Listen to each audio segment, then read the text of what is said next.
Coucou les gourmands, j'espère que vous allez bien. Aujourd'hui, je vais vous montrer comment réaliser une magnifique tarte au citron et à la noisette meringuée.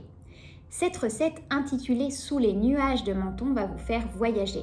Elle fait partie de la formation en pâtisserie, la pâtisserie Family d'Édouard Henry, ancien candidat du meilleur pâtissier saison 9 et aujourd'hui coach en pâtisserie.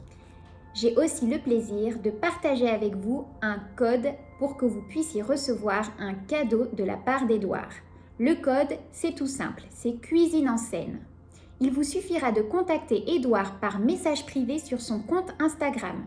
Je vous mets le lien vers son compte dans la description de cette vidéo. D'ailleurs, le PDF avec la recette de cette tarte au citron fera partie du cadeau. Et je vous assure, le cadeau est vraiment chouette. En ce qui concerne la formation, dont je vais vous parler un petit peu avant de commencer le pas à pas, je suis vraiment satisfaite à 100%.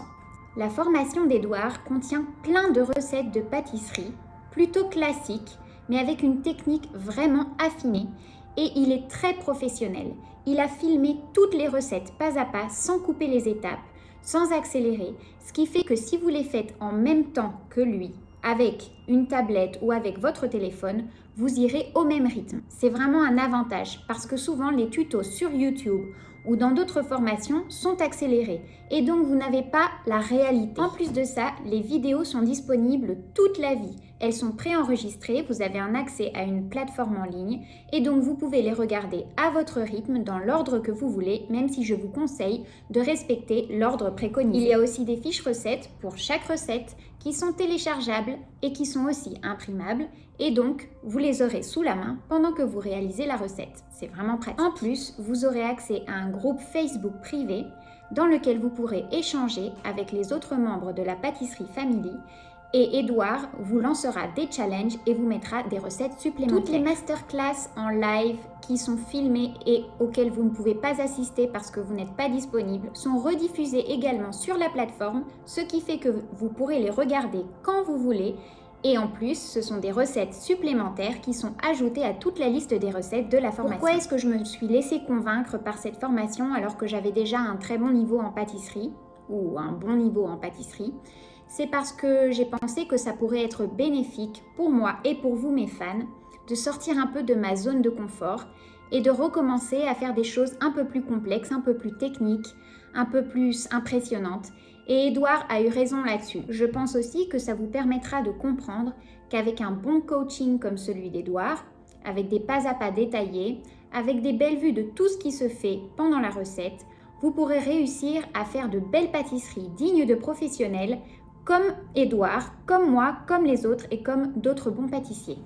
Je vous assure que j'ai vu les réalisations de certains membres du groupe qui n'avaient jamais fait de pâtisserie avant et qui m'ont complètement bluffé avec des macarons, des fraisiers, avec des choux, avec des millefeuilles.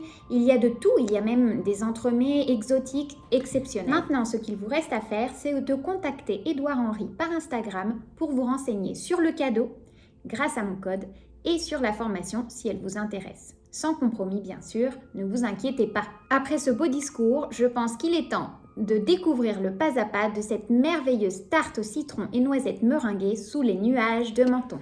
Nous allons étaler la préparation sur 2 jours. Le premier jour, nous allons préparer la pâte sucrée. Pour commencer, il faut crémer le sucre glace avec le beurre pommade. Aidez-vous d'une spatule jusqu'à obtenir un mélange lisse, puis ajoutez l'œuf battu. Battez avec un fouet jusqu'à obtenir une crème bien homogène. Une fois que c'est le cas, versez votre farine sur votre plan de travail et formez un puits au milieu avec vos doigts. Mettez-y la crème préalablement préparée. À l'aide d'une corne, rabattez la farine sur la crème, tout doucement, pour éviter de faire fondre le beurre.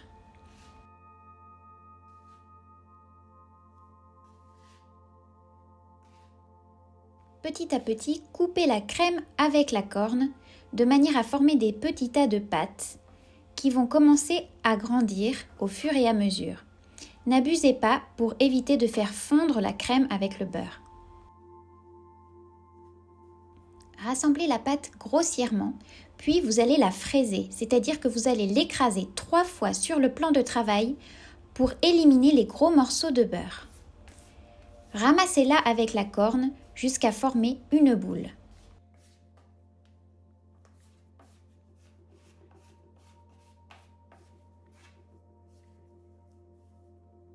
Pour vous faciliter la tâche au moment d'étaler la pâte, formez un rectangle un petit peu plus aplati. Maintenant, il faut filmer la pâte au contact avec du film alimentaire et la placer au frais pendant un minimum de 6 heures.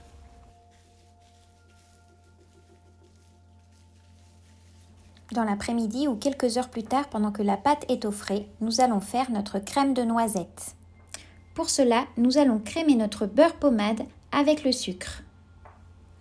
Quand le mélange est bien homogène et qu'il n'y a plus de morceaux de beurre, nous allons ajouter notre œuf. Nous allons également ajouter notre poudre de noisette que moi j'ai faite maison, c'est pour ça qu'il reste des morceaux de noisette. Et ensuite, on ajoute la farine ou la maïzena. Comme je me suis retrouvée à court de farine, j'ai mis de la maïzena. On mélange avec notre maryse jusqu'à obtention d'une crème de noisette homogène. Utilisez des noisettes torréfiées pour encore plus de goût. Je vous raconte même pas l'odeur qui se dégage de cette crème de noisette. Versez-la dans une poche à douille. Vous verrez sur la formation des doigts, il vous explique comment tenir la poche pour que ce soit plus facile.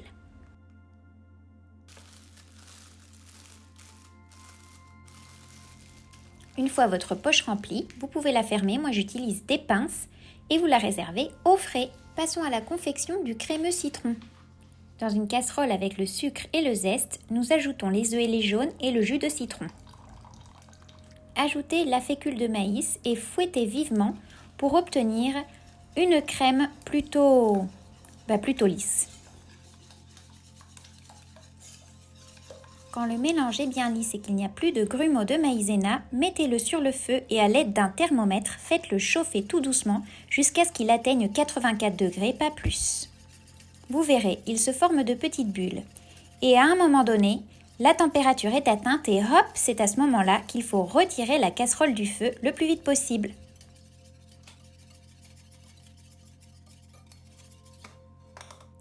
Versez votre crème au citron directement dans un grand plat ou dans un Tupperware comme moi. Étalez-le pour obtenir une couche plutôt fine et ensuite filmez-le au contact à l'aide de film alimentaire en essayant de réduire le nombre de bulles sous le film. Réservez la crème au citron à température ambiante. Prenez votre pâte qui a bien refroidi au frigo et mettez-la entre deux feuilles de papier sulfurisé pour commencer à l'étaler à l'aide d'un rouleau à pâtisserie. Édouard vous montrera comment le faire sur le plan de travail fariné. Mais comme je vous ai dit plus tôt, je me suis retrouvée à court de farine. J'ai donc dû faire sans.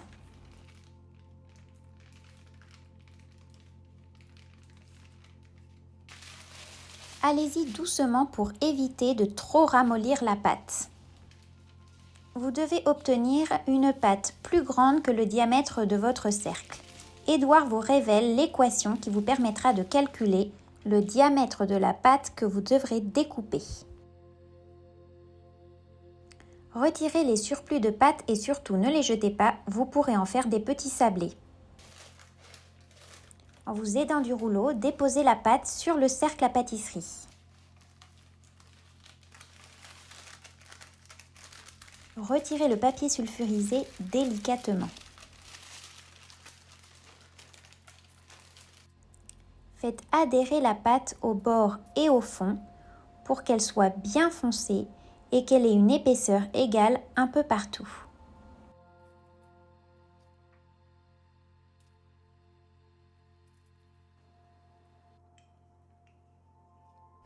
En vous aidant du rouleau, coupez les surplus de pâte. Vous pouvez aussi vous aider d'un couteau pour terminer.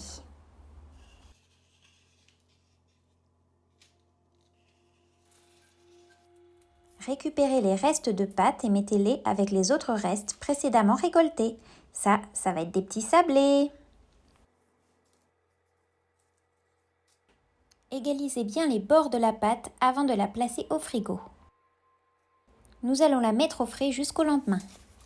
Maintenant que notre crème au citron a refroidi, nous allons réaliser le crémeux au citron en mettant notre crème au citron dans un grand saladier ou dans un grand verre gradué et en y ajoutant le beurre pommade. Maintenant, il faut mixer avec un mixeur plongeant jusqu'à obtenir une crème bien homogène. Faites des mouvements de haut en bas pour incorporer un peu d'air. Votre crémeux sera d'autant plus crémeux.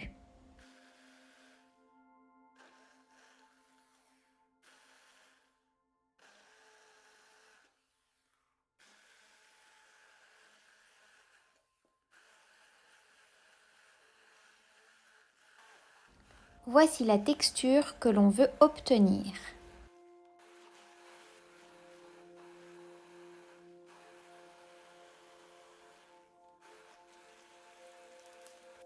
Comme pour la crème de noisette, nous allons mettre notre crémeux au citron dans une poche à douille.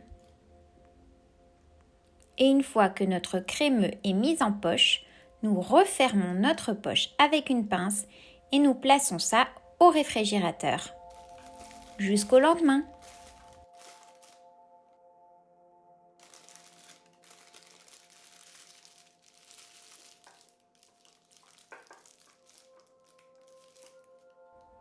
Le lendemain, on passe à la cuisson de notre pâte sucrée. À l'aide d'un couteau, on retire le surplus de pâte, puis on pique toute la pâte avec une fourchette. Enfournez la pâte une première fois. Température et durée sont dans le PDF d'Edouard et surtout n'oubliez pas de réclamer votre cadeau avec mon code Cuisine en scène. Après cette première cuisson, nous allons pocher la crème de noisette sur notre fond de tarte. Étalez bien la crème de noisette avec une spatule coudée sur tout le fond de tarte.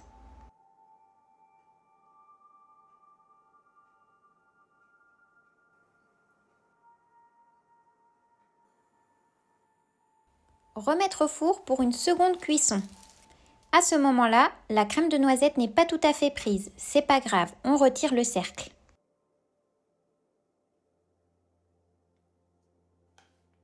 Maintenant, pour une finition professionnelle, nous allons dorer notre pâte avec du jaune d'œuf.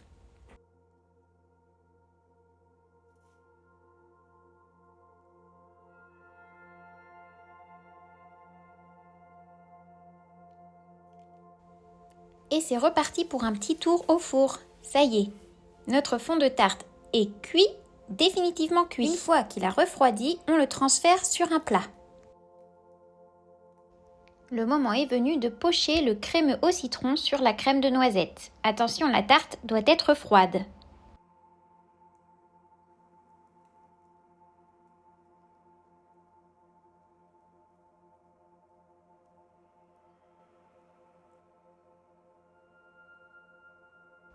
Ensuite, on égalise la surface avec une spatule.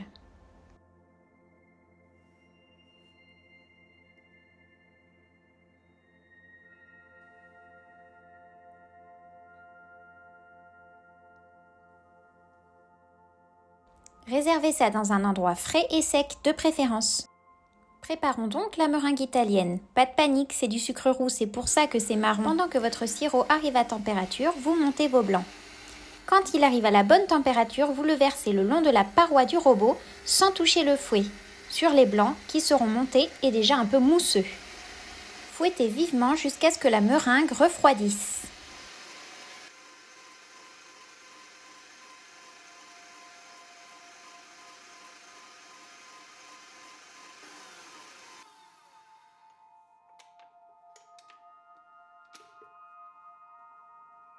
La meringue doit faire un bec d'oiseau, comme ceci. Regardez-moi cette texture de rêve. Ça faisait longtemps que j'avais pas fait une meringue italienne belle comme celle-ci.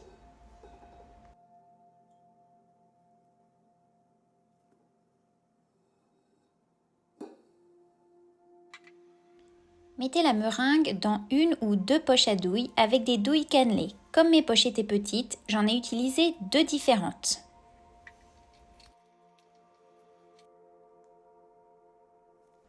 Pochez la meringue sur le crémeux citron.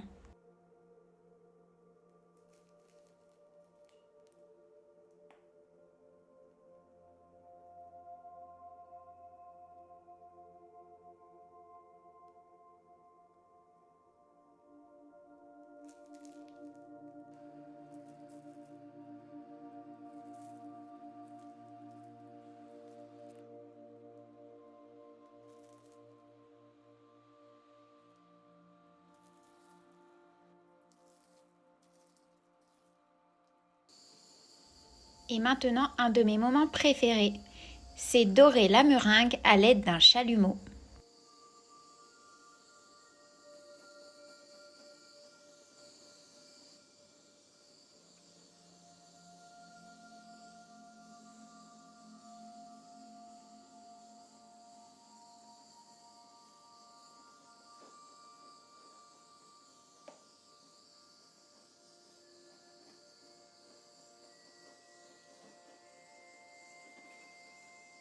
Décorer avec quelques zestes de citron, ainsi qu'avec des moitiés de noisettes torréfiées.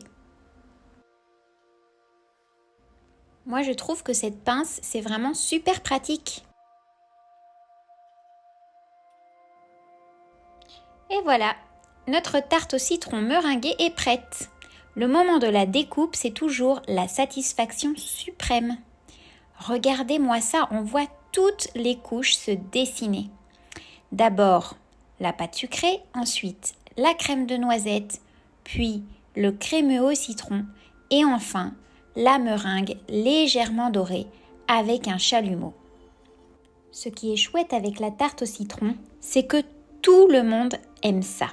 C'est une tarte fraîche et gourmande en même temps. Comme le dit Édouard, la noisette apporte vraiment de la gourmandise. Regardez, les reflets sur la meringue, cette crème au citron si onctueuse. C'est vraiment la tarte, je dirais, presque parfaite.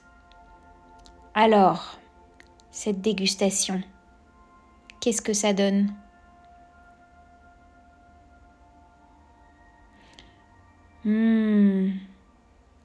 Impressionnante cette tarte, vraiment top. Je vous recommande vraiment d'aller contacter Édouard pour recevoir le PDF de la recette. Si vous êtes arrivé jusqu'ici, je vous en remercie les gourmands. Suivez-moi sur ma chaîne pour plein d'autres recettes. Bisous!